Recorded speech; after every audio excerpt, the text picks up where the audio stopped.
Kev, if this is a jump scare, I'm going to kick your ass.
Hey, we are live. Hey, I totally missed that opportunity to put a jump scare in there. Imagine you're sitting there just watching it, count down to the episode starts, and some bitch goes like, Mate, me and Dave are holding each other's hands. I'm sat here going, right, when's it coming? Sorry, I didn't realize I'd set that up. So tonight's episode is going to be about a different one. It's not actually being promoted in any fashion yet, but we are launching a new series called Paranormal Patter.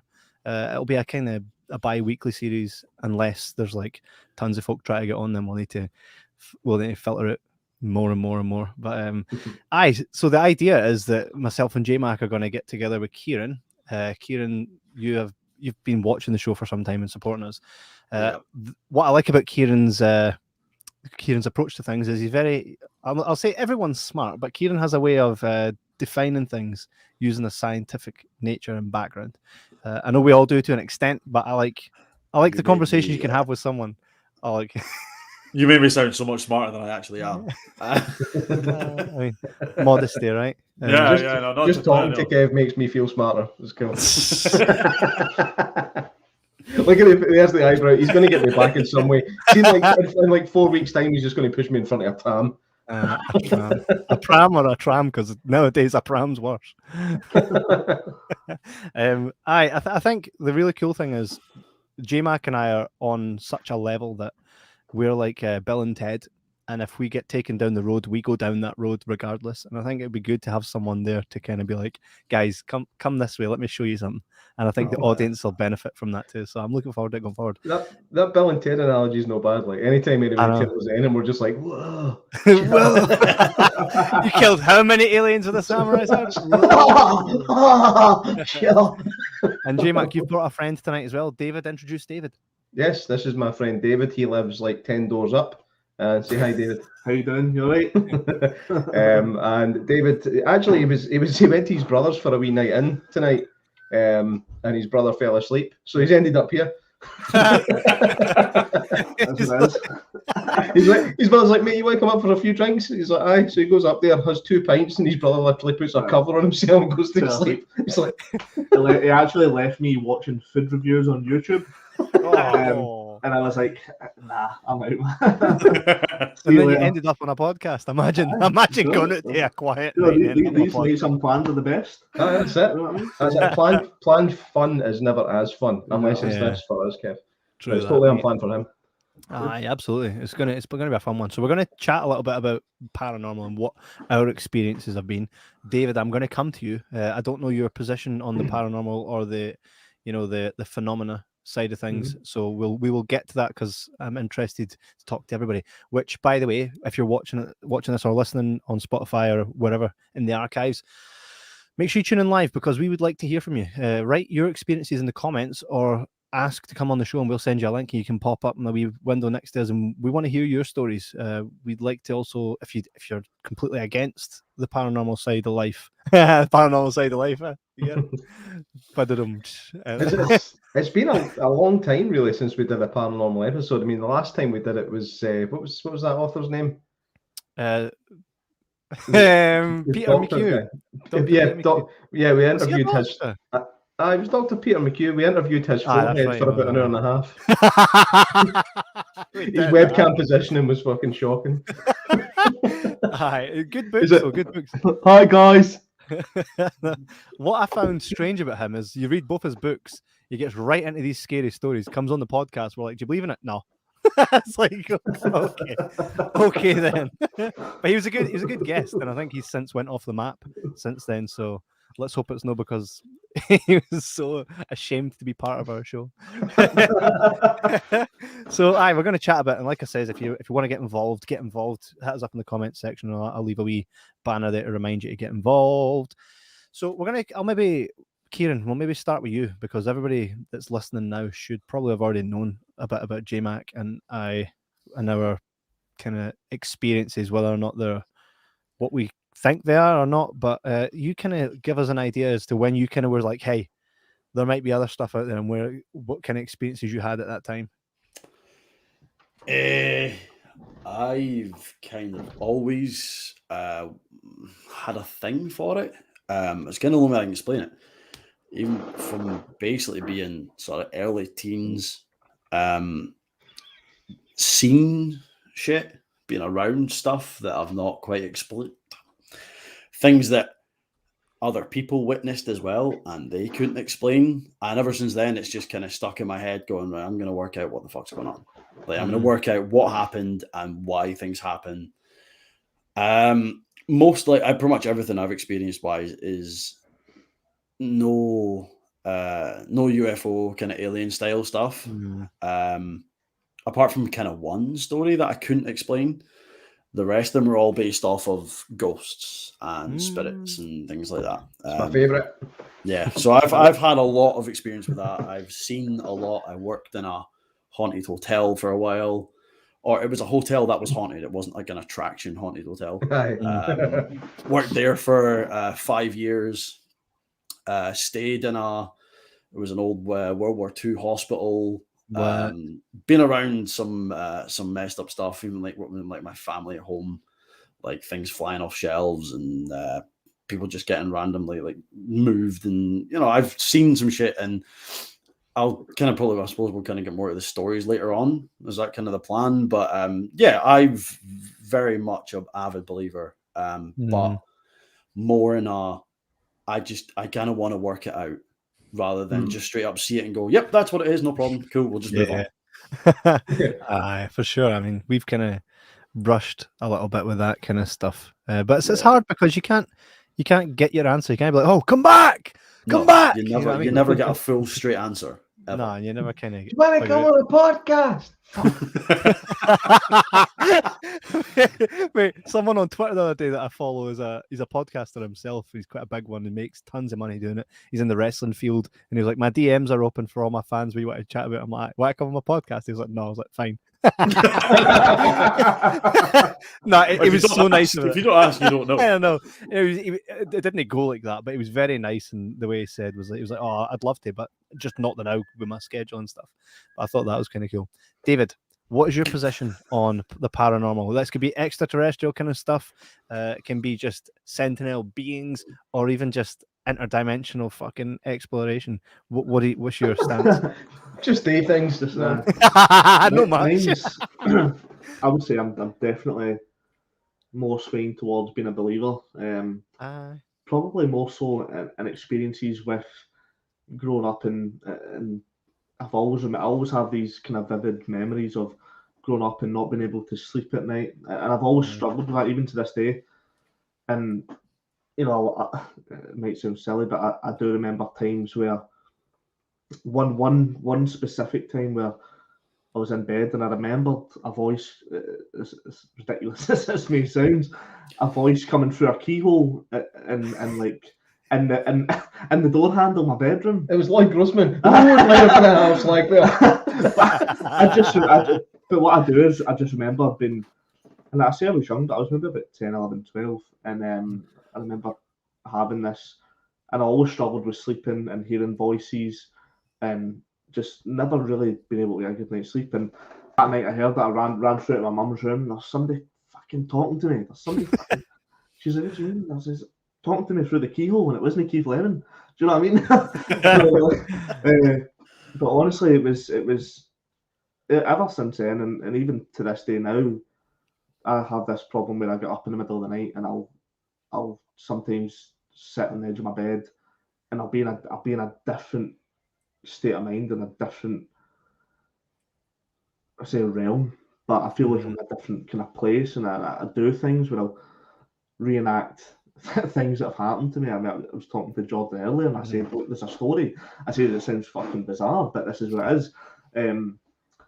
I work in a stores at work, and there's people that come in on a daily basis, and they give me orders, and it might be like, you know, in terms of paper, here's an order, put that through for me, blah, blah, blah.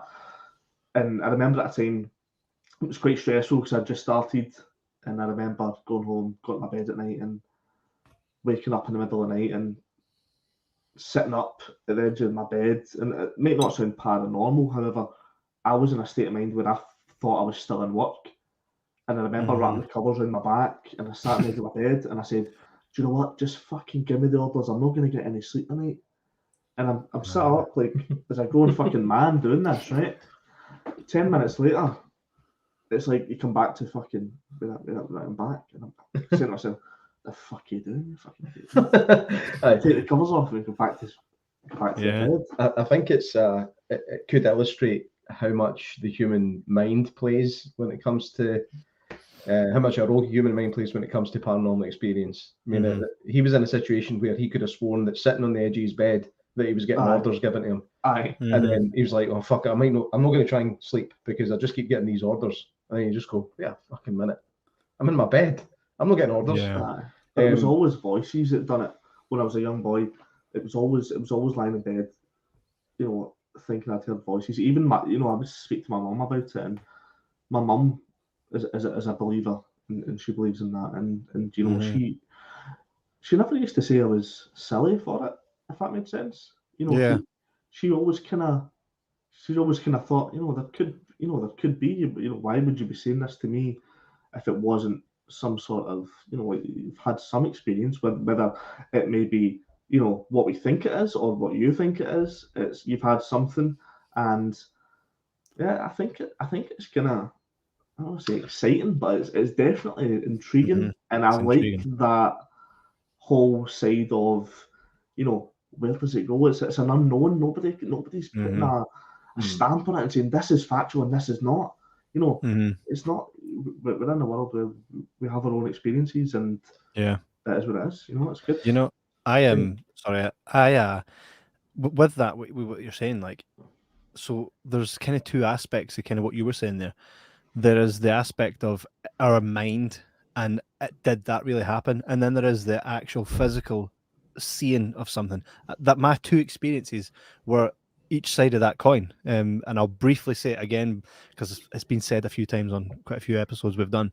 One time I saw something get hit across a room, which was a candle almost the same shape as that. So it's the same shape as the bottom, right? If that's sitting on an old TV, you remember the TVs never used to be flat screen. You used to be able to sit something on a TV. Yeah. Right. And I saw it, and I heard that sound, this very sound. Right. And the candle flew across the room. That was right in front of my eyes. Now that I was wide awake. There was no way in hell I was sleeping. I was wide awake in a room full of people. We all saw it. Right. And I was like, oh my God, that was the very first moment. I was like, wow, when I die, I'm no deed. That's going on a t-shirt. That is on a t-shirt. When I die, I'm no deed. And the second time was I saw a big fucking creepy dude standing outside of my bed. This was a couple of years ago when Jordan and I worked together. And I woke up screaming like a bitch. And I don't even think I was properly sleeping. Now I'm the kind of guy that if somebody comes in through my door, I'm proper going to cut their head off, right? Like, I will date that. I'm proper, like, I will. The problem is they won't disappear when you do it, mate. No. I will when you're done. I'll be the one disappearing into the cells. But the thing is, like, I'm not somebody that would shy away from somebody being in my house. I would proper attack that kind of thing. And yet I was kind of scared, I was like, look. And it's because I kind of knew in my head I knew it wasn't there, or was there and then gone. And then as I kind of screamed, the light went on. Hoos woke up, and I'm like, wow, there's nothing there. So that's one I could put down to maybe that was just in my mind. Maybe that came from somewhere in here, but it felt so real. You know, I've never woke up screaming from a dream before, so like, let's just take the law of averages here and be like, well, you know, but I can't be so sure. The candle, I can be 1,000,000% sure. Keiron, what instant have you had where something's actually happened and you've seen physical phenomena? I was going to say, like, just before, like, you kind of get that far, the weird thing about paranormal stuff is it always sounds like you're a complete dick. When you say this stuff out loud, you're like, I'm a complete prick. Why am I even thinking this is normal? Until you talk to somebody else who's had something happen or seen something, and then you just like, oh, okay, we're actually okay. It's a normal thing. So I think a lot of it is based off of your own perception, and because it's such a personal thing to happen, even trying to explain it, like you're talking about, like when you wake up in the middle of the night, or you wake up, you know, there's a guy standing next to your bed. You can remember those things, but that genuine fear you can't replicate. Yeah, it's happened, and that's it. It's buggered off from then. Yeah, and I think that's how people then struggle with coming to terms with what it was, because you can't then do it again. So one of the things that was like a proper moment for me, where I really cemented it in my head of like, okay, there's something more to what I can visually see. Was working in a hotel, and it's a hotel not far from here. It's in Uphall. It's a McDonald's hotel. Nice place, nice big fancy hotel. I worked there for about 5 years. And while I was there, I was in charge of the bars. So come the end of the night, everyone's finished a wedding. It's like 1, 2, 3 in the morning, depends on what time it is. Everyone's away home. And I was tidying up, clearing up some of the crap that's lying all over the place, as drunk people then tend to leave everywhere. And it had like a proper coal fire, huge, big, fuck off, like 8-foot coal fire. So you have to go out in the back, pull in coal from the bunker, drag it through the bar and put it in there. So I'd been doing that, came back inside through the bar, over to the coal fire. And as you do, you're carrying a shovel. So occasionally you drop stuff and things fall off. So I was doing that, and some of it had fallen off, and I was like, that's fine, I'll pick it up later. And while I'm at the coal fire, you know, putting things in, a lump of coal hits me in the back of the leg. And I mean, like, genuinely hits me in the back of the leg. And I'm the only person in the hotel, apart from myself and the night manager, who wouldn't talk about stuff because he'd been there too long and had seen too many things. So he wouldn't discuss most of the things he's seen. So I'd heard noises, and, you know, so I wasn't too phased about it. I was like, well, maybe I dropped it and it bounced off a chair. You know, you make these excuses in your head. So I did that, and I was like, right, fair enough. And I was like, So to make yourself feel more comfortable, I start talking to an imaginary thing. So I'm like, you know, just going to, you know, throw things at me. Like, I'm trying to tidy up. Like, I want to go home. It's 3 o'clock in the morning. I've been here for 14 hours. Go and stop throwing things at me. And that was it. I was like, that's fine. So I went through, told the guys at the desk, I'm like, look, I'm away to take the rubbish out the back. If the back door alarm goes off, it's me going outside with the bin. Not a problem. So I go back through, pick up this bin bag, and I go through the back kind of alleyway to where the fire exit door is. And there's a spiral staircase, like a stone spiral staircase. And as I walk out, there's a woman stood on the bottom 2 steps, running like, you know, you come down the stairs, you run your hand down the wall. Yeah. She was stood like that. And I could see her. I can still picture that in my head. She had like one of those big kind of like frilly collar things on, like a big fucking grey bluish dress. And like, she stared at me.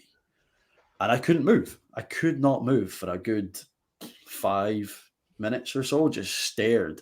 And then, or what felt like that, it was probably only about 10 seconds. But time just fucking diminishes at that point. Time just diminishes, and you're stood staring at this thing like, I don't know what to do with this. And then you blink, and that's it, she's gone. Just completely disappeared. And I'm stood like going, I have to go out to the bins now. Like, I don't want to go outside. So I went out and came back in. The manager was like, "There's a woman in the stairs," and he just went, "I know."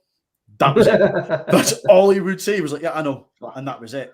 So that was kind of the first time I'd seen something like properly face to face. I'm like, I don't know how to deal with that. That's not okay. Could you make out like our features on our faces? Oh yeah, everything. Like a fully fledged, like proper, like full-bodied apparition, as they call it. Oh yeah, absolutely, everything. It wasn't like it frustrates me because you see all these like fucking paranormal videos of people have recorded stuff and it's like a little shadow and you're like, no. If you see something, you don't see a shadow. You see the full shebang, like indentations in cheeks, like whether they've got bogies. You see everything. And you do. Yeah, I can picture absolutely everything. And I can't explain it. I still can't. I like the idea that she disappeared and went to our wee ghost pals. I was like, there's some creepy bastard bin man staring at me in the stairs. I was only going for a walk and some guy staring at me. Well, that's the alternative. And the thing is, the way that was quite early when I started working there, and I kind of started delving into the history of what happened in that building. It's an old building. It was like 1570 something. It was built. And the whole thing about it was the guy that owned it, the guy, he was initially called John Houston, but they changed his name and they're legally haven't allowed to put it back because he doesn't technically own the building. So he basically knocked up a girl before they got married, and it was obviously when you're not allowed, abstinence wasn't allowed, so you have to. So he had to basically lock her away. Basically had to lock her away in a room. And before she gave birth, she jumped out the window. And so now the whole theory of that building was the reason why it was haunted was because of her. And I didn't know this story at the time. So now when I read it and was, doing a bit of digging into it, and then I find that out and I'm like, oh, so that's who I seen. That makes a bit more sense. It's a bit less, fucking terrifying when you realize the person that you've just witnessed. Right. I mean, I think like being able to kind of rationalize it in some way, even if it doesn't make it less creepy, it gives an understanding. You know what I mean? It's like you can almost put a name to a face at that point. And you can go, right, okay, so that's at least I'm kind of aware of what went on. So maybe I'll chat to her next time. Well, that kind of happened from then on. I kind of got it in my head of like, well, I have to go up and down these stairs all the time, and if I run into you again, I'll at least say hello. And it's not even a story you have to tell other people. You have to tell that story to yourself in order for you not to shit yourself every time you go through a door. I struggle not to shit myself on a daily basis. This podcast is I have heard. He could tell he's a listener. J Mac, before we move to some comments that we got here via wire, I know we've spoken even on a very early episode about your sleep paralysis, but I don't recall actually. I've just maybe forgotten this old age about you having any actual experience. Well, I mean, I can talk about my sleep paralysis again in a while, but in regards to like kind of bona fide, what I would call like a paranormal experience, I think it was paranormal. I wasn't lucky enough to see like a full-bodied apparition like Keiron did, but I was in the Edinburgh Vaults doing the kind of typical ghosted tours. We'll have you back on soon, Jamie. I know, like you're watching. You better be watching, boy. No, he's not come back on. That's what he's just done himself. I think that's why he keeps getting himself put in Facebook jail, so he doesn't even have to talk to us.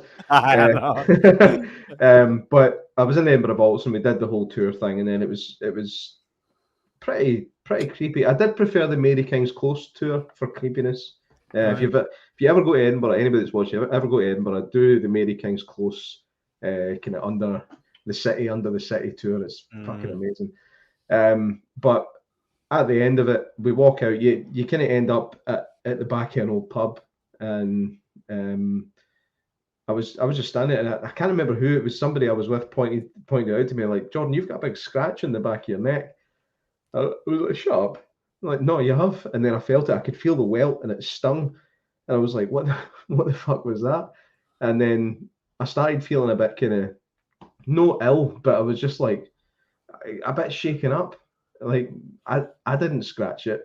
I don't remember anybody else scratching it. You'd think you would have noticed if some random that was standing around you just fucking clawed the back of your neck for no reason.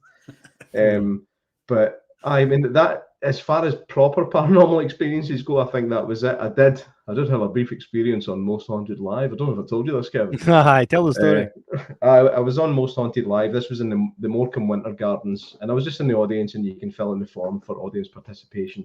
And I was lucky enough to get called up to do a wee paranormal investigation with all the guys who Most Haunted, and it was great. It was great fun. Stuff happened. Like I was like calling out, like tap 4 times, and you'd get the 4 taps. I'm like, fucking hell, this is amazing. Since then, I found out that the Most Haunted crew are a bunch of fucking fraudulent charlatans, but that's another story. So at that time, I thought that was paranormal and it was cool, but turns out it's 99% sure it was pish. I don't lump everybody that was there in with that. There's people that I'm really fond of still that were involved in the show at the time that aren't now. I won't name names. By the way, just to sort of interject there, you can actually go back and listen to us talking about your Most Haunted experience and the Greyfriars Kirkyard, where J Mac talks in proper detail, and Craig Matthewman, the amazing artist, actually illustrated you getting done in with your neck. This guy's got some talent. Make sure to check him out. See Matthewman on class, man. He's always photoshopping our faces into movies, and it's amazing. Yeah, I know. But really, I think my favourite one is the one that's my profile picture. It was the Metallica one. It was class. Stephen Thompson. If you've just joined us, we are open plan tonight. If you want to come on and talk to us about some paranormal stuff, if you've had any experiences, jump in or just put it in the comment section and we'll read it out and talk to you. But jump in, man, jump in. So the Most Haunted experience, that would have been something. It's class that you can actually go on our YouTube channel and watch you live on Most Haunted with a big baldy napper. No, you can't. It's not there anymore. How's it no? Because I'm fucking saying it's not right. Did you remove it? Nah, you never removed it. You didn't remove it, but it's definitely there. You need to excuse Dave for a second. He's going to go and get us a couple of drinks. All right, no worries. They're on the fridge, man. Just got me one of the same. How did you work that out? I didn't see any lips moving there whatsoever. No, there was nothing. Absolutely not. Just telekinesis right there. It's like you just knew. Basically, I saw that he was at the end of his bottle and he spilt some down his chin, and then we just gave each other a nod. Just like, nice. It's drinking time, motherfucker. See, I came prepared. There was some there, and then I've got that. I'll be all right. Oh, what's that? What's that? Tom and Tool. Tom and Tool. Nice. Actually, if you spell that wrong, you get a porno. Excellent. I like that. My name's Tom, and this is my tool. I have some comments here that I would like to read out and kind of we can mull over what's going on here. So one here. My main question, this is from the Stain Kicker. My main question and point will always be, how can we ever explain any of these things without fully establishing exactly where we are in this dimension / Earth, universe, or whatever? A ghost could be a fucking modder fucking with us in the Matrix. Ha ha ha. Right. Well, yeah. I'm not a massive. I'm going to say that I'm not a massive fan of the idea that we live in a simulation. No. I just think it's funny that we only figured that out after there was movies about it. Okay. Yeah. Especially considering the CIA and the FBI spent some ridiculous amount of like 20-30 billion or something trying to prove that we live in a simulation and couldn't. What? Yeah. Oh, there was a proper like government fund to try and prove that, and they failed. So that sounds to me like they wanted $30 billion for something properly weird, and they were just saying that it was for that so that people would leave them alone. So everyone's like, "That's a great idea. Give them the money. We'll find out. We'll find out soon." Give them money. I want to check if I'm in a computer game. It's like here, mate. We're going to tell them that it's for like, trying to work out if we live in a simulation, but we're actually just going to work out if we can ever stop Rice Krispies from sinking in milk. Will they ever lose the snap crackle? Wait, do you not remember the old cartoon adverts of that? Did they not lose one of them in the actual serial? One of those guys died. Yeah, Snap died. I'm sure it was Snap. It was the one that was the red one. The one that was red, blue, and green. The one with red dye. Not Snap. I would have at least went for Crackle. Like I remember when I was a kid, I saved If up I'm wrong, tokens. I hope I am. But I saved up tokens for the Rice Krispies boxes and sent away for a Snap, Crackle, and Pop digital watch. It took about it took about 6 years to come. I was like, right when I was 18, I was like, what the fuck is that? But no, it was cool. It just looked like a wee square block. But then you pressed a button on the side and the digital clock popped at the top. It's like, popped. It's like, oh, that's minted. But I snapped it. It just all I had left to do was Crackle, and it was alright. because it popped. Another comment here. I think this paranormal higher dimension kind of thing is why we are lied to about everywhere on Earth by powerful institutions. We had to have been more than what we are now. We were usually higher beings. I mean, that's not implausible. Unplausible. Fucking hell. I've only had 2 drinks and I'm saying unplausible. Jesus. That's implausible. That's implausible. I've heard a few things recently about previous like higher beings and what level we humans are at now. And one of them's to do with where Atlantis comes from, and one of the potential sites of Atlantis is it's kind of like a sand. I can't remember what they're called. The Richot thing. I can't remember. I can't say it.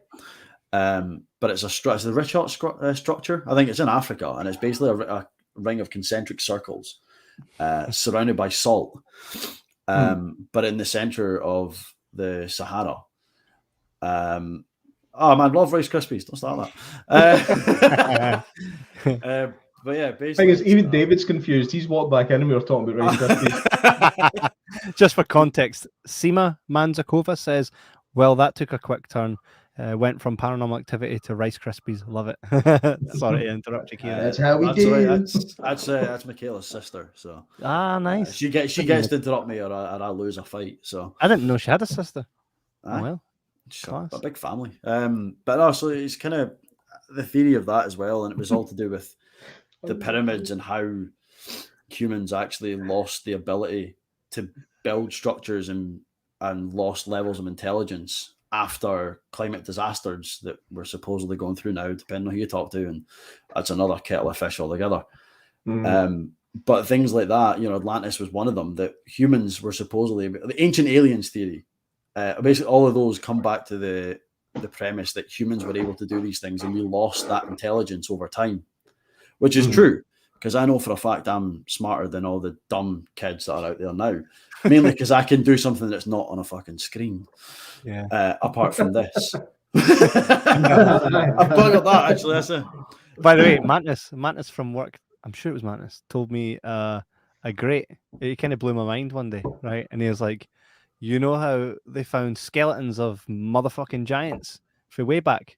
Yeah. He's like, and they're still wondering who built the pyramids. Yeah, giants. I was like, it kind of makes all sense, right? Well, that comes into another thing to do with all the Scandinavians. What all Scandinavians believe in: giants and trolls, like all of them. And it's not even like I think it's taught in school that you actually have to worship these. Like you have to go and do this. Have you ever seen Troll Hunter? Excellent movie. Absolutely excellent. It's so fucking good, man. Yeah, the only thing is, anybody you try and tell to watch it, and as soon as you mention that it's subtitled, they're like, no, it's definitely worth a watch. Anyone that's not watched it, you have to watch it. But go into it blind. Right. See how we're talking about the Egyptians. There was a thing we're talking about. You Kevin, you were speaking that you spoke to somebody about this, and I actually had a conversation with a guy in my work recently, right? And my argument was, or what I had seen on telly at the time, was that there was this pharaoh, and him and his family were buried, however many 100 feet off the ground in this pyramid, and between each tomb there was a concrete beam, which was I think it was like 72 SUVs high, right? Or in terms of weight, it was right. These beams, and what it was how did they get it up there? How did they put these beams into place so many 100 feet high? When science couldn't, there was no way of how you could actually do this. you know. And Germans. then it goes back. Then it goes back to again. The Egyptians have got this thing where, you know, on some of the pyramids, it's what they've carved out to be what we would call UFOs. Whether it was or not, we don't know. However, there is this kind of strange, you know, you've got Egyptians and you've got the aliens. And it's like, what the fuck? Do you know what I mean? It's like nowadays you associate our kind of human race with aliens, but when you look back at it, it's maybe came from, you know, a long time ago. Mm. I mean, I like even the Mayans. The Mayans, they've kind of described what looked like rocket ships into the side of caves and stuff like that. There has to be, there's something else going on that we're never ever going to, understand. That, fuck's sake. We've got another comment here. We've got a few comments. This is from Stephen Thompson. Never seen a ghost or feck all. My most haunted experience was watching Paranormal Activity before it was big. Imagine it was real shite myself. He says, I done the Edinburgh Vaults. Nothing at all happened. Was creepy as fuck though. I mean, I think it's one of these. Just because you go for a kind of haunted experience or a tour or whatever, it doesn't mean that something's going to happen. No. Yeah. You know, I think if something does happen, depending on how you look at it, you're either lucky or unlucky. Yeah. You know, I think that if you go to a haunted tour and something happens to you, you're a lucky bastard. You know, because if you're there, surely you want something to happen. But I think there's levels to what you will accept. Like some of the stuff Jamie Christopher was talking about, if it happened to me, I'd just shit my pants again and then leave. Mate, what he told us back in the Greyfriars episode that he saw motherfuckers being thrown about a room. Yeah, I mean, it's like, well, there goes Larry. It's like you having fun yet? We got another one here, by the way. Stainkicker says, "Look up mud floods, guys. We have been lied to about history massively. We were more advanced than we are now, but by a few hundred years ago." Oh, okay. About a few. So apparently we were far more advanced than we are now. So he's saying a few hundred years ago. I mean, when are we talking here? Because we do have written history. He's saying we were lied to about it, but we do have records of written history that go back mud to floods. God knows when. Is the mud floods thing? There was a theory that Edinburgh was like flooded or some shit like that. Is any of you familiar with mud floods? No, it sounds dirty to me. You know, it's really weird right now that we're doing this episode, right? So I've got a wee dog now. It's a wee dog, right? Never barks. It's fucking barking right now. Came with the same with dogs, right? And pets are well aware. And I've got a hamster that squares up to it. Yes. That's exactly what you want. See, on that note of pets, right? Dave, you had to say that you're talking about like voices and hearing things, right? I've got a story that will make you feel better about yourself. Every single person I've told this story to laughs at me and thinks I need locked up in an asylum. And I don't blame them. But I completely advocate that this happened. I was awake. And I know it happened, but nobody believes me, right? I was where before I moved out, I was still staying with my dad, and I have a fish tank at the bottom of my bed, a pretty decent size fish tank. And I wake up, go to the toilet, come back, and I'm like, I can hear like talking. Hello, okay. I'm under the water. I'm under the water. well, right. So I'm kicking about my house, like, where's this coming from? Looking at my dad, pop my head in my dad's room, like his telly's off, they're asleep. Like, what is this? Like, I'm starting to like really think like I'm losing this. And I'm like, no, I can hear somebody's talking. Yeah. So I look at him and I walk into my room. I'm like, no, no, please no. And I'm like, okay. So I open the lid and it gets louder. I swear to God, this was true. I opened the lid of the tank and it got louder. And then I was like, and it just fucking stopped dead. Like completely just stopped dead. And I'm like, I don't know how to explain that. So my fish were talking to me one day. I imagine my fish were talking to me. Imagine that there's some very reasonable explanation to it though. Like imagine the stuff that you don't know, like yes. And I did put that. I did eventually like I have to kind of settle that in my head of it was probably the neighbour's telly or I didn't check like either my sister's room or something logical. But I can't explain opening the tank lid and it getting louder and then just stopping dead. Aye. As much as I know that sounds. What was he saying anyway? Like, no. Fucking help! I'm drowning. I don't know. Like, I know that sounds ridiculous, and I can't explain that one. And I know it sounds absolutely insane, but I'm 100% convinced it happened. First time I've ever heard a story like that. That's a definite first. In fact, I think the entire paranormal community has never heard a story about it. And I will be ridiculed for it for years. Yeah, even maybe. Thompson says maybe they were shouting for Nemo. Maybe they were shouting for Nemo. See my man Jacoba said. I think they must have had much more advanced technology. The mystery is what happened. Why do we not know more? How do whole civilizations disappear and only leave behind architecture? Also, bless you. Oh, bless. That's a good. I mean, see, when you ponder, like the shit that we actually will never know, like the stuff that goes on. Imagine this, right? Let me just set the scene. I'm just going to make it up here as I go along, right? But this is based on all the knowledge I have of watching all the alien movies, right? Not just alien movies, but like all you've been abducted style movies, like Fourth Kind and stuff, right? You're just going about your wee life, doing all as you do. Right, big bright light. Oh no! Before you know it, you're in this big tank. They're shoving stuff up you. You're like, it feels uncomfortable, right? But I like it. Stop! Right, and then they start doing all this stuff to you. You go back and you're like, I was abused. Start telling people. People think you're crazy and all that. Like that person knows that shit happened, and now that person knows that shit's out there. So their world is just completely changed, right? Not only because it's essentially.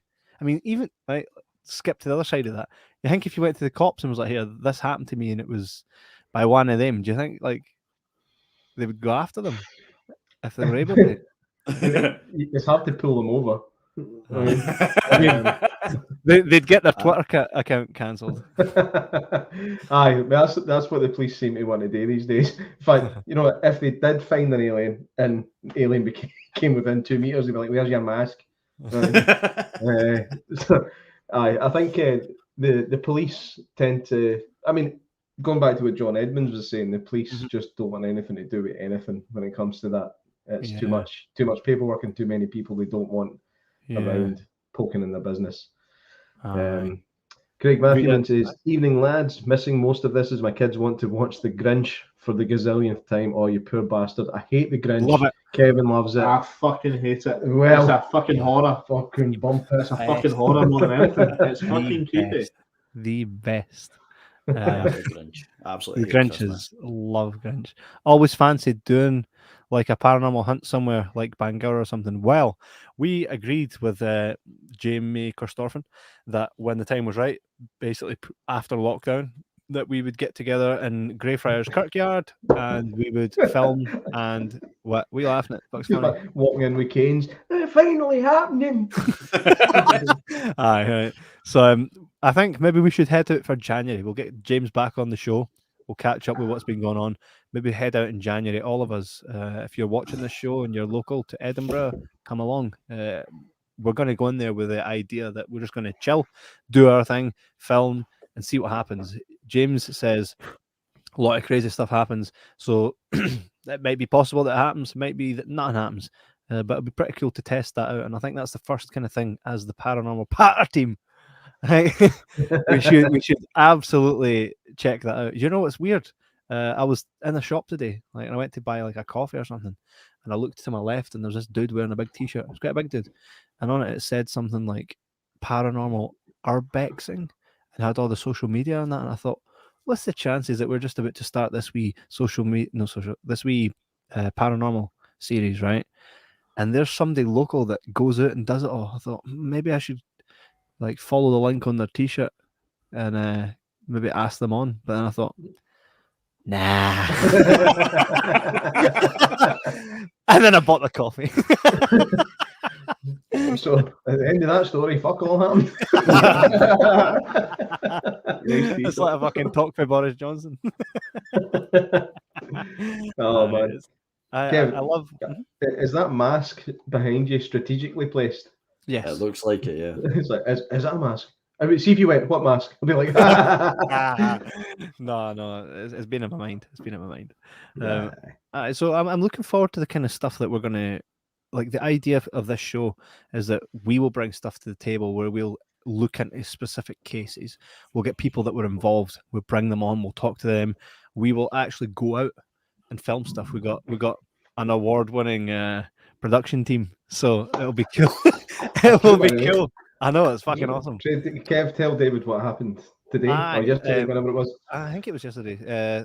Our production team that we will be pretty much putting everything through won an award for doing the Mark Shaft and the Bicycle Thieves music video. Last year we did it, but it came out this year and it won Best Music Video of the Year. Was it the Weekenders? Is that what it's called? The Weekenders? The Weekender, aye. It's basically involved with like the festivals and stuff. And so those guys also won Single of the Year as well with the Today, Tomorrow, Forever. You should check that band at Class Band. But after this, I'll show you the Mark Shaft and Bicycle Thieves. Yeah, you'd like it. Incredible. They've been on the show before. Check out the episode. We actually talked about that music video and all that stuff. But I'll let you meet them. Just didn't bring a fucking bike. You know, Cammy got his bike stolen, eh? That's right. He's one of the band. He's in the Bicycle Thieves and he got his bike nicked. Honestly, I don't think I've ever mentioned this in the podcast before, but my brother-in-law, his name's Nick Carr, and his car got stolen. I know. I mean, it's serendipitous, isn't it? Fucking right. You know? Got another question.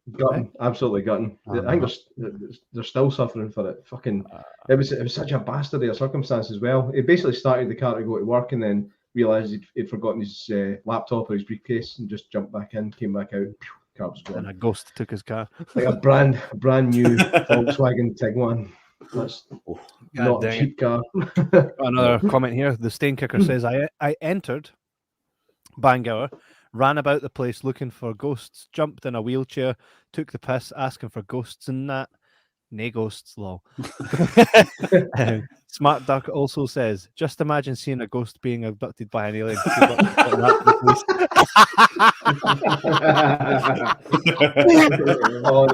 That's class. That's brilliant. That's class. Hey, that's a movie in itself.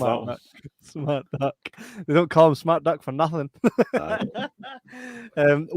Here's a question to everyone, right? Going forward, what kind of, for me, I'm always into. I'm not into it, right? It's hard to say it, but when there's been like gruesome murders and stuff, and people say that they see ghosts in the locations when they go, I'm kind of not looking forward to it, but I would be intrigued to check out those kind of things. There's one, I didn't even want to bring it up because it's so sere, but we'll probably get to that at some point. But there was a woman and her kids that were killed, right?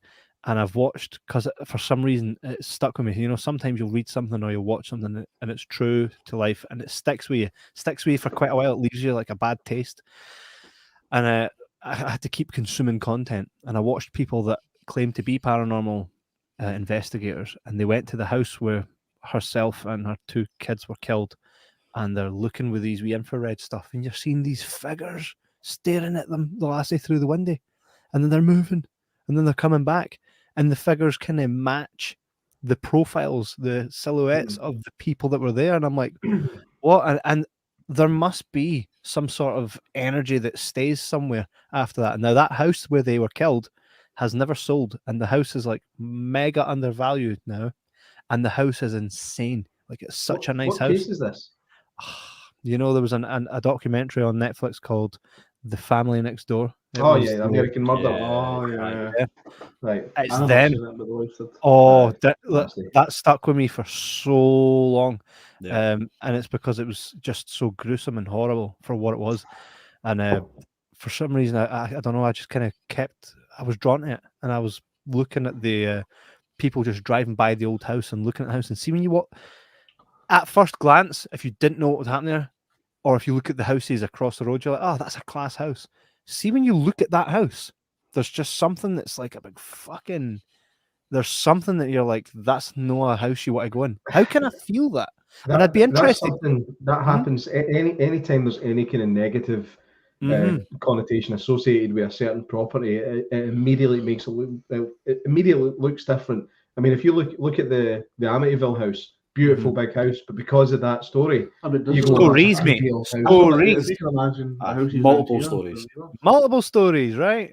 With different families, mate. That's a discussion we're having just between the two of us. It's like we live in an estate that's basically, it's only 10 years old, right? It's not an old estate. The houses don't look creepy, but I guarantee if you found out that a guy killed his wife and kids and then himself, say, in the house, every time you walk past it, you would look at it in a different way. Do you think then that's a mental thing, or do pure mental? No, but like, do you think that's you have to know in order to feel like that, or do you think you would just walk past it and go, I get the wrong vibes, even if you didn't know what happened? I'd be interested to know that. See, before Michaela and I bought this house, we went to view a property in Whitburn. Quite established, isn't it? Well, that was it. But it was quite a nice house. From the outside, it was a lovely, nice garden. It was well maintained, everything like that. The neighbours' gardens were all immaculate, and that's like, looks all right, whatever. Walked in the door, Michaela and I both looked at each other and were like, don't like this. This place just feels odd. There was just a weird feeling about it, and it's almost as if you are aware of something happening. Like, nobody was murdered, right? But basically, the woman that owned it died in the house. But that was enough. Before we'd even known that was enough for both of us to go, don't like this. There's something really odd about this. Yeah. See, this is like the whole idea of kind of ghosts and spirits and stuff like that. I mean, people just write it off as hokum. You know what I mean? I've never used that word in my fucking life. I saw a t-shirt. J Mack, hokum. Hokum and pokum. Just a bunch of hokum pokum. It's scientifically known and proven that energy never dies. It just redistributes. So when you die, the energy that's in you, where does it go? That's my biggest question. And you can say, it just goes into your bed sheets or into the, carpet. So you finish that. But I think that because energy doesn't just die, what is the energy of your personality has to go somewhere. Yeah, and so it doesn't. I don't think it just decomposes. Nah. So for any the proper geeks, that's the third law of thermodynamics. I know I read too much. This is what I was talking about. This is what. I was so basically that law is that energy cannot be made or destroyed. And a quick side story, that was the reason why I got kicked out of physics at school, because I questioned that and I couldn't understand where we are. And if the Big Bang happened, where the fuck did that happen? And my teacher couldn't answer it, so I got kicked out. Told not to come back. No, so basically that's kind of that law. But there's a. How dare you challenge the zeitgeist? I don't think he was a Nazi. But no, so and the thing you're talking about the weight, there's I think it's 27 grams. It's something about that. It's 27 that every person, when they die, that's the exact weight you lose almost instantly, and that's where people have the theory of the weight of your soul and where your personality and your imagination and all these things, and that's your physical energy remaining and your spiritual energy passing on. But obviously, if you go with that rule of thermodynamics, that can't go just to nothing, so it has to go somewhere else. Which is where people get the what's it called? Not regeneration. Reincarnation. Reincarnation. That's one. Yeah, where reincarnation comes from, because that's your spiritual energy. So when basically you die, you can go into the next thing that is born, and it just recycles. Well, here's something for you, right? Just based on two points in what you said there, right? One, I'm aware that when you die, right, you release, if someone was strangled. If someone was strangled, right, they release their bowels, right? So they're straight away, right? Or if someone has a heart attack or whatever, right? Stuff like that, I think. I might not be spot on here, but I'm aware that sometimes when people die, they release stuff. There's also skin slippage, the things that keep us what we are. Yeah, your muscle tension goes. Yeah. It goes, right? So maybe that could explain skin slippage. There is such a thing, mate. There is such a thing. It just sounded funny, like you die and then your face just falls off. So that's basically the I'm going to take his face. Swivel it about. No, that's the protein elastin in your face, collagen, and causes your face to hold its structure, and then the muscle tension. But the thing is with that, even if you were to die, your muscle weight, your water weight is still there, and I can see your point if you're murdered out the street just after you finish lunch, or you hit by a bus, shit yourself. But if you're, people who die in hospital during an operation that haven't eaten for 24 hours, they've got no food in them, they still lose that weight. Well, there's that debunked, Danny. I think it's funny when you said that. My boss shit himself. So getting hit with the bus isn't the worst part. I like public humiliation. I like this. I like this. Did you see that guy who just hit with the bus? I had a big fucking shit stain up his ass. That's what you're going to remember. That's the thing you will remember. That's the boy shat himself. I like the 27 grams. I like the 27 grams idea. Like, imagine you're on you just say like somebody's dying in front of you, and then you phone 999. They're like, 99 emergency. How can I help you? Like, oh, he's having a heart attack. Okay. Can you get them in the recovery position? Okay, that's done. Right, are they breathing? I don't know. Right, do they weigh 27 grams less than they used to? Fucked. All right, okay. I stand corrected. It's 21 grams, not 27. I stand corrected. My bad. All right. Got a couple of questions here. Well, a couple of comments.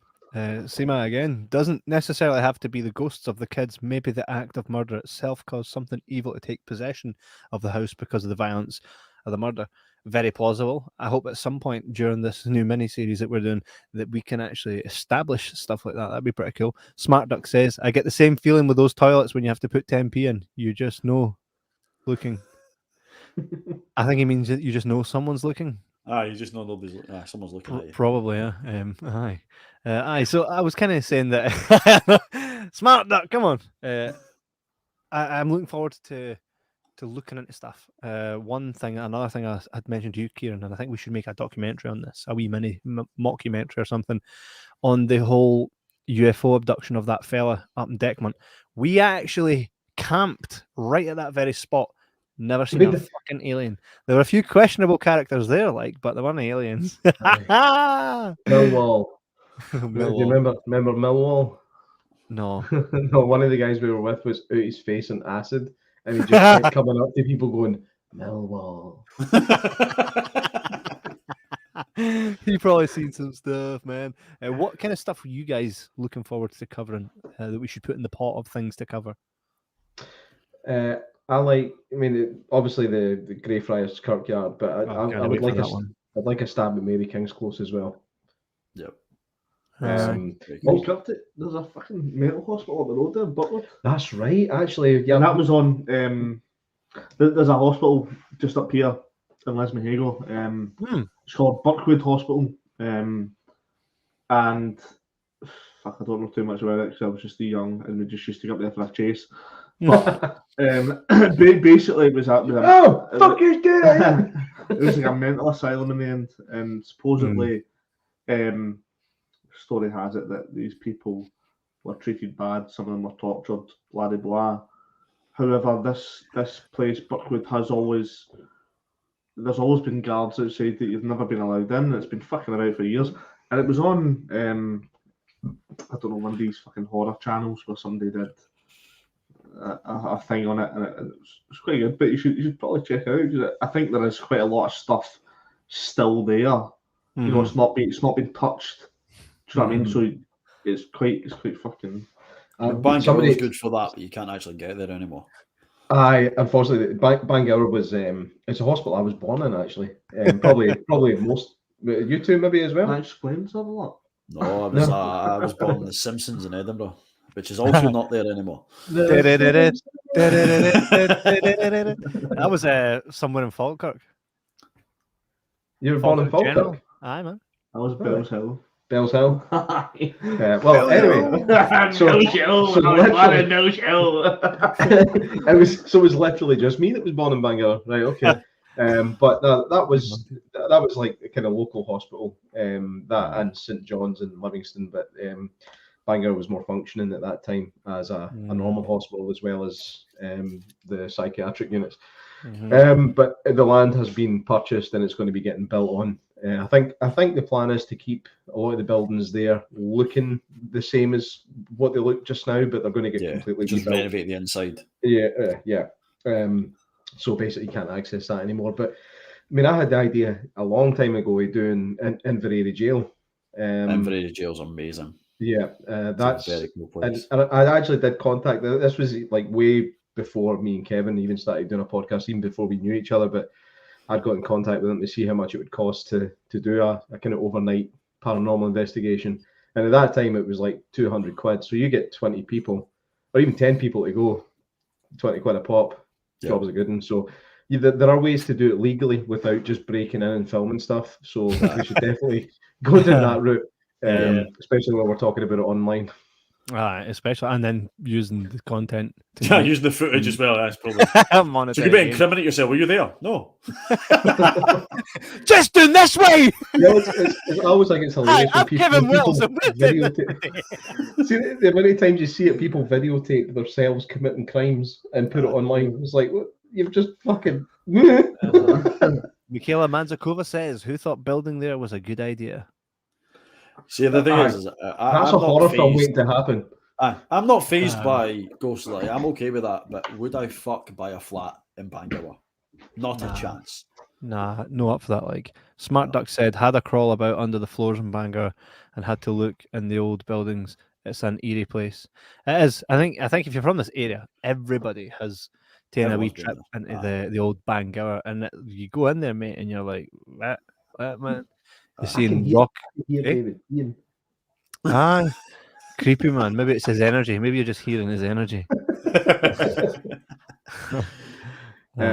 So no, that's the thing. Scotland is such an old country that there's so many things that we can investigate here, man. It's whatever we can actually get permission to do. I'm 100% up for it. So let's just do whatever we can. Magical 115K says Saru. Anybody know what Saru means?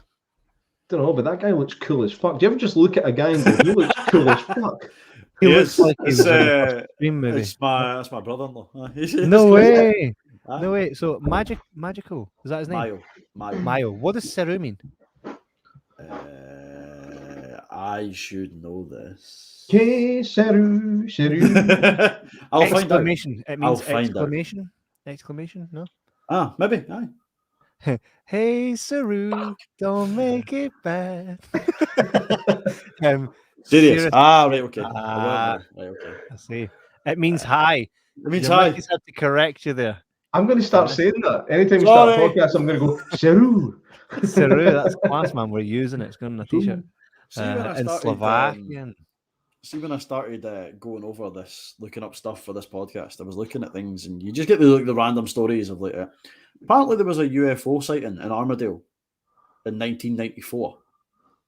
Do you know what? I remember reading something about this within the last 10 years or so. I just can't remember much about it. No, and it was just a tiny little snippet of this guy talking about how he was out, and it was during a thunderstorm, and he stopped to like try and watch it. And so he went to the vantage point where the high school is. It's in that book, isn't it? It's in that book. That's how I know it. That's how I know it. Peter McCool told us all about it, and we're like, I think I've heard of that. So that was quite a cool thing to look at, and I'm going to look into more of that. But even one of the places I think you used to be able to stay in, I don't know if you still can, is the graveyard outside Stalin Castle. Right. And that's what you mean, Stalin?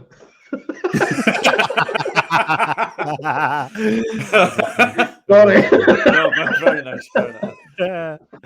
I know there's a graveyard sitting within the walls, and you used to be able to stay there, but not go into the castle. That might be something that's worth checking out.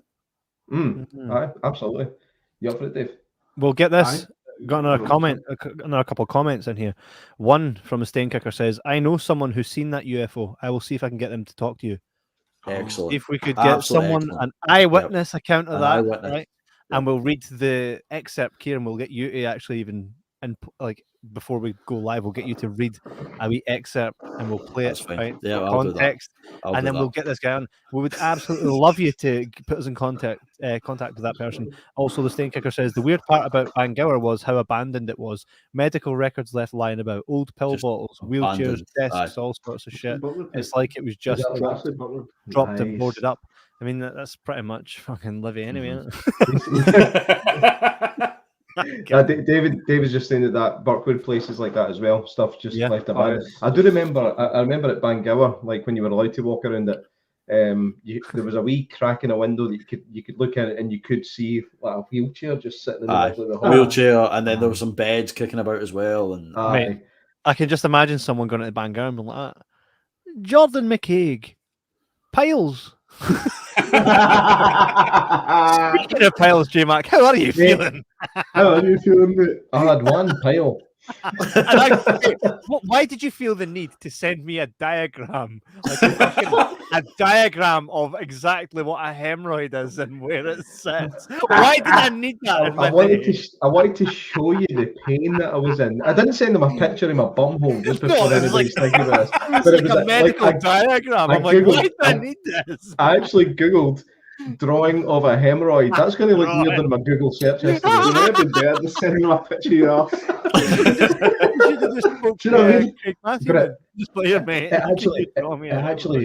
Honestly, it actually burst. Like my hemorrhoid burst, and see the relief, man. It was like my arse came. It was amazing. It was the most beautiful feeling in the world. I stood up. I was just like, is it not just like somebody's punched a pile of grapes? Well, it depends what hemorrhoid you get. Not that I've had them before. It depends what one you get. You get internal and external. You get the Omicron variant. And that's you're fucked. You get the anal crom. Anal crom variant. Fucking eats you from the insides out. Anyway, speaking of Omicron and things that might or might not exist. By the way, I know it exists. I'm not a fucking idiot. Aye, before that takes a turn. Before that takes a fucking bank account again. I think even just saying the word Omicron, like, because we done the mate. In all seriousness, we done the episode of the Birdemic. Yep, and because we talked about it being not a birdemic, but a don't say the word, a PAN.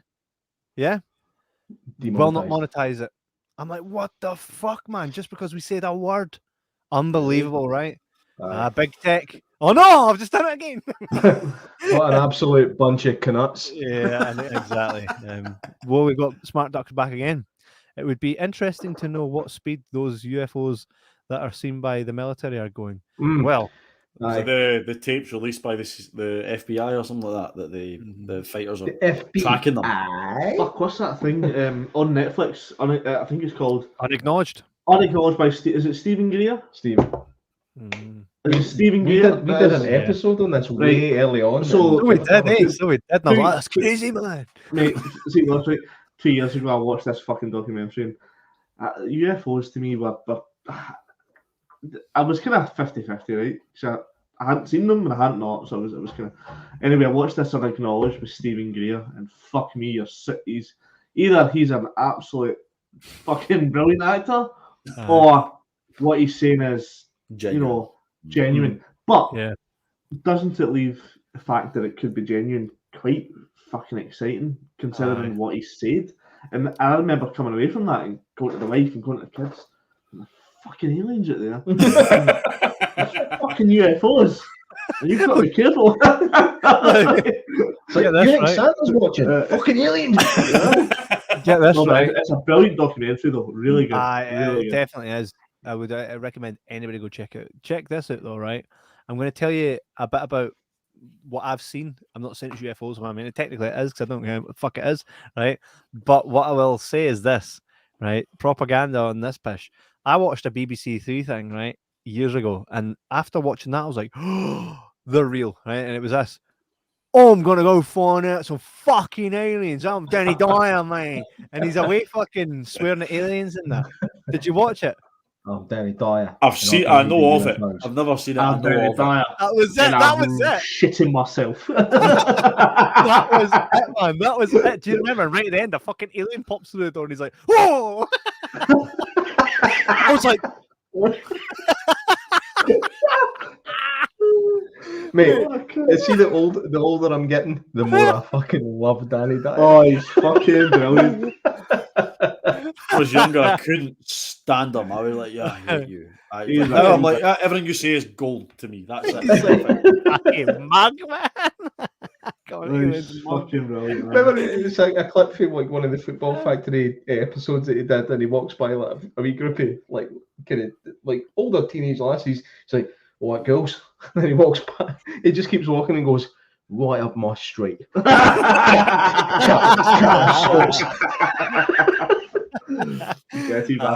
the way he walks, man. When the guy's built like the Gable end of a crisp, and he walks like he's fucking Aaron Lambo. He's brilliant, man. He's that kind of had me convinced after watching that Danny Dyer thing, and then I was like, probably no way, it's Danny Dyer. It's Danny Dyer. But then watching that unacknowledged, and I think we done it, J Mac, because it was a very early episode of this show. We done it back like when Connor and fucking He Who Shall Not Be Named Alex were well, yeah, prick. Can't believe you just said that name. It also is a brilliant documentary. What's funny about it, like, see if you look at like a lot of UFO and paranormal documentaries, if you look at them on IMDb, they pretty much generally have a really low score, because people don't want to. Most of them are quite badly produced, but Unacknowledged actually is sitting like above 7, which for a documentary like that is really fucking high. See, the thing is, you can be a believer or not believer, you can be a Coronation watcher. It doesn't, you know what I mean? You can watch Coronation Street and Emmerdale and it's fucking, it winds you in. It's good. Yeah. It's good film and it's good story. Well, let me tell you a few things I've seen, right? So back, and this again wasn't too long ago. I've seen things in the sky and I don't know what they are, right?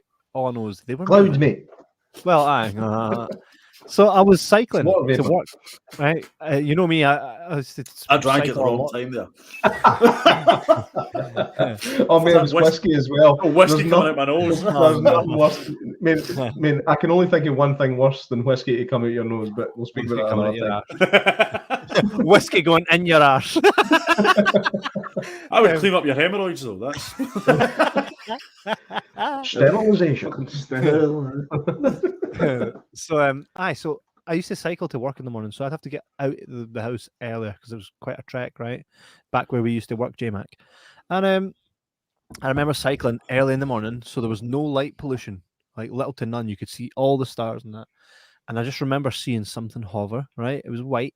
It would hover, and then it went, fucking see you, right? And it was like a sparkler. It left a trail that, you know, when you get a sparkler and you move it, it left a trail like that. Now, what was strange about it is it wasn't traveling and I happened to catch sight of it. I saw it hovering.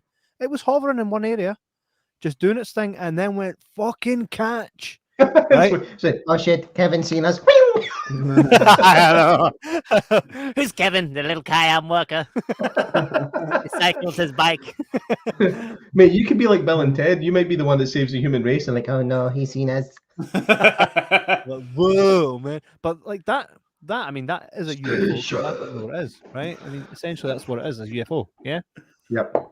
If you can't work out what it is, then yeah. No, it's an unidentified flying object. Anything could be a fucking UFO these days. They've actually changed the terminology. Is it? It's not called a UFO anymore. I think it's called UA. Unidentified aerial vehicle, UAV, maybe UAV. Something like that. Fuck me. Something like that. They've changed the term. Maybe UFO was offensive. That's the only reason they changed terminology. I've said too many people. Maybe the objects were like. We're not objects. We're gender neutral. We're human beings. They're called UAPs. I have a comment here from Stain Kicker says, I reckon 99% of UFOs are our technology. We had VR and internet in the 50s, and it's only just reached the public. We're being lied to by institutions. It's documented. Well, the thing is, see, going off of that, there was I can't remember where I found it. It was somewhere on Reddit, and it was some guy talking about the footage that we were talking about, the fighter jets. And it was just a comment that's kind of stuck in my mind, and it was like, if they're willing to release that to amuse the general public, what do you think they're still holding back? Exactly. Do you know, something that I've spoken to this about? I mean, I work in the technology industry, right? And I've spoken to guys that work about this. And I said to them, I've actually just gone back to this job. I left for about 6 months to try something else. Didn't work out. But when I was there before, a conversation we had was about how quickly technology seems to have moved in like the last 20 years. Like my biggest thing is these things, right? Now, you remember not that long ago we used to watch movies on videotapes, right? Mm-hmm. Even like Yes, you remember I watched videotapes. the videotapes. Everybody here remembers videotapes. Okay, We're I'll all watch videotapes. we're all old enough to remember when they were the mainstream way of watching. Absolutely. Fuck, you've got long hair. Man. You don't have any idea. Did you not know that? No, do that again. Do that again. Oh yes. Fucking hell. Fuck me. Yeah, that's paranormal. Fuck me. Wait, that's getting clipped. That's awesome because I knew earlier in this show, I was saying to myself, Keiron from this angle looks like he doesn't have long hair. And even when Craig Matthewman was animating him, you can't tell he has long hair. So it looks short, right? And I was like, I wonder when you guys are going to like realize he has Just got a bonnet on. hair. Sorry, That's true. That's true. He's like a proper, proper, like engrossed in what was getting said. And he Well, mentions it. Whoa. I've got my new name for you. You are now Kira Punzel. Right? Kira Punzel. I'll take that. Right, so Your Punzel. my thing I was talking about is USB sticks, right? Mm-hmm. VHS used not that long ago was the main way of watching a movie, and you could get one movie on a VHS, maybe two if you recorded them in long play off the telly, right? And then snap the tab off, right? This you can fit easily 50 or 60 movies on. Easily 50 or 60 movies on something this size, and that happened too quickly for my comfort. I swear we are reverse engineering stuff that we couldn't have without external help. Yep. That's what I think. Fucking hell. You want me to read this one? This is a big one. You read this one. This is from Michaela Manzakova. This is from Michaela Manzakova. That's a tennis player. Yeah. Aye. What was her name again? What was her name? Navratilova. Maria Sharapova. No, another one. Anna Kournikova. Anna Kournikova. Anything Akova was a tennis player. Right, Keiron. That's true. Keiron and I and one of our friends were sitting in a living room in our fucking hell. Keiron and I and one of our friends were sitting in our living room in July, and I looked out of our back garden doors and seen this ball of fire fall between the house right in front of us. Wow. I mean, I was sure that it was that. What was it? I'm sure that was it for everyone. Right, basically, she's seen a ball of fire. And what are you meant to say here? To be fair, I remember her telling us about this. I remember her telling me, and she was genuinely quite shooken up that she's seen. And I mean, a ball of fire, not like it just fell between the house, like she's seen it go behind the houses. Right. And I was actually from then. It was I think it came out. It was like a comet that everyone had seen. It was seen from people in Edinburgh and places like that. But she witnessed it, and she was quite taken aback by what she'd seen. I never noticed it. Nobody else noticed it apart from her, because she happened to be the one facing out the window. Mm-hmm. Right. So I don't know. So there's something that should be investigated. We could look into it. I won't look into that. Seamus says it's longer than mine, not even funny. I do have longer hair than most women, that is true. By the way, is it L'Oreal or tell the boys this is, what you using on those luscious locks? You know the really disgusting thing? I haven't washed my hair in over a year. You're right. You fucking manky bastard! No, is it just I thought natural? I'd give it a go. Yeah, I thought I'd give it a go and not using shampoo, just because I'm a dirty bastard, not because I was What do you curious. use? Just water. No. What's I the I reason? have heard that hair does clean itself. It does eventually. You are awful for the first month, 2 months. You do feel disgusting. How do you get through a day with flies buzzing around your head? Stand next to Kev. Oh, by the way, I've got something really important I need to say right now. You ready? Oh, here it comes. You dirty bastard! There it is. There it is. I love it because it's going to be fun having something next to you. What I was going to say actually, Michaela, just that little picture of her that comes up with the profile. She looks like Hannah Douglas from Blackwing. I said, do you know what I said to you guys? I said Michaela would be perfect. She's an actress. I said she would be perfect for that show, for that movie. Yeah. She really looks like her, man. Well, just for that wee picture, but there you go. Aye. Mantra, which is Mantis, says ball lightning is an unexplained phenomenon described as luminescent spherical objects that vary from pea-sized and several meters in diameter. Ross, That's definitely what she's seen.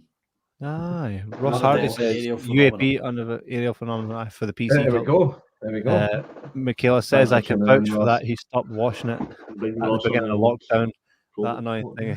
It looks nicer than mine.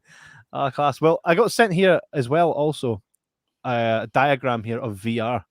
And apparently, according to the Stain Kicker, it was from 1957. I'm going to bring it up here for everybody to see. This here. So this is VR technology that was around back in 1957. In 57? Based off of optical illusions, or is that actually plugged into... Oh, no, I can see the wire on the third one, right? Okay. It was called, apparently, Sensorama. Right, okay. They came up with stupid names in the 50s, didn't they? Stupid bitches. Go into a porno theatre, they're like, welcome to Wankorama! Don't sell parts without my permission. No, honestly, man, like, see that voice of that wee dog for Labyrinth? That used to be the movie trailer voice back in the day. Bruce Lee, Where the Dragon, all over London from Sunday. It did, actually. People, like, that's what the news used to be. You know what I mean? And the doomsday clock has been moved to 11:55, which means we are closer to nuclear war than we've ever been. That was the voice of the news. Now it's just... That's the voice of the news. The Stain Kicker says, if we had that technology back then think about what we actually have now. Have you ever heard of MK Ultra? Yes. Right, now they made a movie about that. Who was it? Was it? This is the LSD experimentation thing, isn't it? Yeah, it's not. No, that's the mind control thing with the CIA to get basically foreign affairs officials to tell them what they wanted to know, and it was a compliance thing to get people to do what you wanted them to do when they're not around you. So it's basically just like a kind of like a behavioral thing. If like it's a negative behavioral censorship using psychedelics to freak people out, so that when they're in a situation, they react into a way that they go, "Oh fuck, right, I need to kill this person." Yes. I think they were trying to say that. I seen somebody on Joe Rogan talking about it, and they were saying that the Charles Manson, like of Manson family fame, was possibly part of that as well. Yeah. Same with I can't remember the name of the guys that all killed each other or killed themselves in the big farm, like big mass suicide. The Jonestown. That's the one, Jonestown Massacre. The Stain Kicker says they spiked the public with LSD. It was mind control. Well, think about it. Did they not say that was the whole Mark Chapman thing where he killed John Lennon? That was what's his name? Bob Carlin always says, why is it all the guys that want peace end up getting assassinated? Bob Carlin. Bob. What? Bob. Call him Bob Carlin. Bob. Right. You've just went. Oh, did I just call him Bob? What is his name then? Where did J Mack go? Oh, he's just vanished. He's taken off. He cuts me off when I fuck him off. It's George. Or as the Spanish say, Jorge. They call him Bob. Bob Carlin. Harry Fartbanger. Harry Fatbanger is a callback. Look at our earlier episodes and you will see what it's all about. Harry Fartbanger. Harry Faltermeyer is the guy that wrote the music for Top Gun. And Kevin forgot his name on an episode and called him Harry Fartbanger. I knew it was Banger. I knew Banger was in there. But it's not. You're half it right on that count. It's the F.A. at the start of the name is the bit that's in there. Oh, you Banger was in it. Aye, no, his name wasn't Harry Anything Banger. It was Harry Faltermeyer. Banger Maya, same thing. Aye. Potato, cheese, same thing. Oh, it hurts to laugh sometimes. So these sort of conversations is the sort of stuff that we're going to be talking about in upcoming episodes. Am I right? Or am I wrong? No, you're right. But what we'll do though is we're going to get more guests on, people that have, like, if we watch something like, for example, you sent me a text one day, J Mac. Hey, look at this guy says he killed aliens with a samurai sword. Listen to them on this big podcast, and they took a piss at him. Blah, blah, blah. How cool would it be to speak to him? Fast forward a month later, he's on our podcast, and you're farting while his pals. He's talking about his pals being dead. Right. By the way, best clip I've seen in a long time. Usually just trying to hold that shit together. That's the best part. It's not even the fart that's funny. It's just it's the fact that I'm like this. It's a constant trying to hold it in, and Kevin's just like this.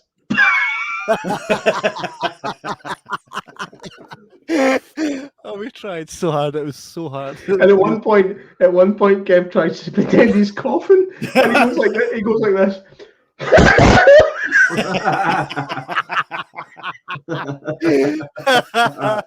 The chaos. The chaos. That was chaos. So the moral of that story is we would like to invite people on that have had experiences, whether it's been well publicized or not. So if you know someone, if you're listening to this episode and you know someone that's had experiences, if you yourself have any experiences, come on. This episode, not always the other episodes, but this episode, these episodes are kind of like an open forum. You will always see myself, J Mac, and Keiron talking about the paranormal, but everybody's welcome to come on and talk to us, tell us what's happening. We will have a dedicated episode based on different facts and different scenarios and different things that have happened, different case files, all that cool stuff. We'll really look at it, give some subjective viewpoints. But the moral of the show is let's get together and talk about it. Let's talk about all this cool stuff. Let's compare what we've seen, what we've not seen. I know we will definitely go out and we'll explore some of these things. If they're relatively close to Scotland, then there's no reason we can't get together and film it. By relatively close to Scotland, he means in Scotland. In Scotland, nobody else. So we know. Well, it could be like maybe Yorkshire. Or Derbyshire. No, if somebody comes up in Carlisle, you're not going to wait 45 minutes to go down M74, are you? See, since you mentioned M74, by the way, I read another one this afternoon about a guy and his family that were driving down the M74 and lost 5 hours worth of time. Fucking hell. Now, apparently they seen, it was about a few years ago. I really need to find out more information on it. And the next episode, I'll come back to even more. But they were driving down the M74 and something happened where there was like a flash or whatever. And all the other cars around them just stopped. And they obviously had to stop hitting people. And they got out, walked about, went to the cars. Nobody responded in any situation. Nobody looked at the window, nothing. And but 5 hours later, in their time, everyone started driving again. And they had to fucking run to get back in their car and keep driving. And they completely lost that time. They were late for where they were supposed to go. There was people looking for them, but at the same time, nothing had changed around them, but they'd lost 5 hours. Fucking hell. See that? I mean, did you ever? It was a story of it was like down south in England, some couple that claimed that they thought they were abducted because they lost an hour at time. It just disappeared, and they wrote to the government about it. They actually wrote to the fucking like the government and said, "Listen, this stuff happened. Blah blah blah. Can we get some help?" And the government wrote back and said, "Thanks very much for your correspondence. We would like to look into this for you, but we would like to remind you that on that night, it was daylight savings and the clocks were following. Yeah, dick. If you could guys link that to me, because I want to look into that a bit more. But do you know that's in that book? 2 of those books actually by Dr. Peter McHugh about the paranormal forests and the paranormal roads of Scotland. Yeah, they do talk about missing time and flashes and just not knowing what's what. But you know, we've got plenty of episodes coming up where we're going to really get into that stuff. I think the first thing we should really look at coming up maybe is the Greyfriars stuff. We will probably be live next week with our first paranormal patter. As well as jibber jabber stuff, AJ Mack, and we'll definitely get exploring these stuff with dedicated episodes. I'm really looking forward to that stuff because I'm right into that. I think everybody is. Do you know? I think that the fact that we are a Scottish podcast, we live in Scotland, and this like I said, this country is so old. You watch like the American ghost hunting shows, and like, oh my god, man, this building is so old. It was built in 1942. That's no old, man. Like I've got old. I mean, I've got biscuits in my cupboard older than that. And you know another thing, I was listening to an American podcast recently, and they were talking about what happened in Deckmont about that guy that got dragged a bit by a UFO, and they're like, you know, this is from West Lothian over there in Scotland, and it's from it's a place in Livingston called Deckmont. Deachmont. Oh my God. They can't do the sound. It's everything is Loch Ness. Like it's a Loch Ness monster. Hey man, you're from Scotland. Oh my god, do you know Nessie? No, mate. No. Denny. Where's your kilt? Where's my kilt? I said, do you know that Scottish people only wear kilts when they're fucking forced to? It's never. Yeah, I wish that was true. And I wish I didn't play into that stereotype. I lived out in America for about a year. I went to work on a wildlife conservation centre and flew out there in a kilt just to fuck with people. That was my only reason. And then I got there and realised they couldn't understand me. Welcome to our world. Yeah, I'd be showing them my pet haggis and everything. Well, you got to pass the story on. The haggis is real. It's got 2 legs longer on one side, long and short on the other. So they run down the hill that way. You catch them, they chase them the other way, and they fall down. Standing hills. Honestly, man, Scotland is an amazing country when it comes to the paranormal. We will look into as much stuff as we possibly can over the coming months and hopefully fucking years, because I have no intention of stopping doing this anytime soon. So good to hear. Everybody get on board. If you know any famous stories from Scotland or even the north of England, we're quite willing to go to the north of England as well. We will be happy to look into stuff and even go to the locations, film some stuff, talk to people. So please get in touch if you've got any stories that you think are worth looking at. Absolutely, and I'm looking forward to it. Make sure you like and subscribe our stuff and all that. Get onto our Facebook page and all that. What's really funny is I just totally threw you off there by doing something that you normally do. I know, I was like, what's happening? You kind of came back in. You were like, buttons and cheese bags. If you want to see when this next episode goes live, which will be next week, like us on Facebook, Twitter, and all that cool stuff, and you'll see when we're going live.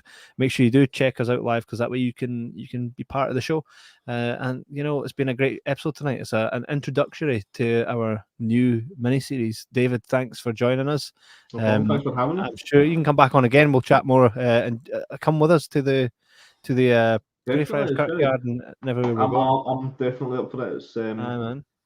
Good passion that you guys have got for it, and I think it's something as well that I'd quite like to get involved in. So yeah, definitely.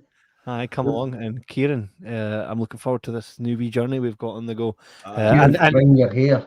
And like I said, did I not say that Keiron will bring this element to the show? And he very much did on even this wee introduction one. See, with that hair, man, he's like a fucking walking fire escape. That's brilliant. I've never heard that before. That is unbelievable. Thank you. That's fucking class. That's going on a t-shirt. Keiron, that is definitely about walking fire escape. I love that. I'm really proud of myself for that one. I You have can to say. claim me any day. There you go. Right, guys, it's been class. Again, we'll see you guys next week, and thanks to everybody that tuned in, by the way, and everybody that gets part of the show. We love you guys, and it's been great to have you guys interacting with us on the show. Without you guys, we wouldn't get paid. Buttons but when they get their buttons, the show wouldn't pay for itself. So thank you very much, and thanks again for your support. It's class. So we'll see you guys. I'm class. I'm not. Kevin, are you class? We're all class. We're all class. And we shall see you guys next week. Check us out on Facebook and all that cool stuff. Bye, guys. Cheery bubbles. Good night.